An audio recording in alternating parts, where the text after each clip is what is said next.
जय हिंद साथियों। साथियों, मैं आशा करता हूँ कि आप लोग स्वस्थ होंगे, मस्त होंगे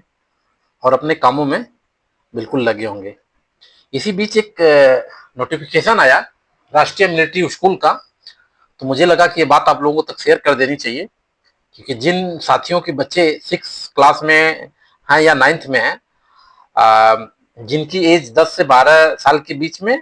6 क्लास के लिए और 13 से 15 साल के बीच में 9th क्लास के लिए, अगर इस एज को आपके बच्चे इस दौर से गुजर रहे हैं, तो अगर आप इच्छुक हैं राष्ट्रीय मिलिट्री स्कूल में अपने बच्चे का एडमिशन दिलाने के लिए,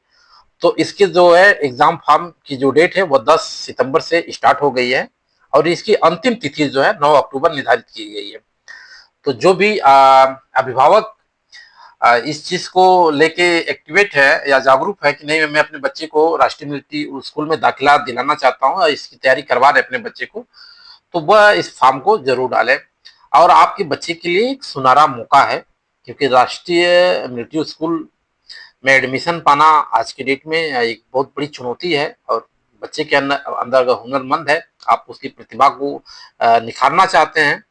तो आई होप कि आप इस फॉर्म को डलवाइए और बच्चे से एग्जाम दिला के और उसके साथ उसकी मेहनत भी करवाइए कि अगर आपके बच्चे का एडमिशन राष्ट्रीय मिलिट्री स्कूल में हो जाता है, तो यह सोचिए कि बहुत बड़ा अचीवमेंट है। क्योंकि यहाँ से जो बच्चे निकलते हैं वह तमाम सेना के तीनों विंग में या और भी देश के तमाम संस्थानों में जो है अपनी जो भूमिका निभाते हैं, या उनको उनका जो परफॉर्मेंस का अभी तक एक रेशियो रहा है बहुत बेहतरीन रहा है। और पूरे भारत में राष्ट्रीय मिलिट्री स्कूल की 5 ही शाखाएं हैं, तो आप समझ सकते हैं कि कितना महत्वपूर्ण इसकी अपनी अपने आप में विशेषता रखता है ये। तो यही एक जानकारी थी साथियों, आप लोग के साथ शेयर करने के लिए। और आई होप कि आप लोग इस जानकारी को, आप अगर ज़्यादा जानकारी इसमें और चाहिए तो आप इसके वेबसाइट पे जाके राष्ट्रीय मिलिट्री स्कूल का आरएमएस का 26-27 के सत्र के लिए प्रवेश प्रक्रिया यह शुरू हुई है, तो आप वहां जाके देख लीजिए। और अवश्य अगर जिसके बच्चे इस एज कैटेरिया में आते हैं, तो आप अपने बच्चे का निश्चित ही ये एग्जाम दिलाइए, क्योंकि इस एग्जाम से आपके बच्चे का एग्जाम के प्रति जो एक दृष्टिकोण होता है वह भी उसके मन से निकलेगा।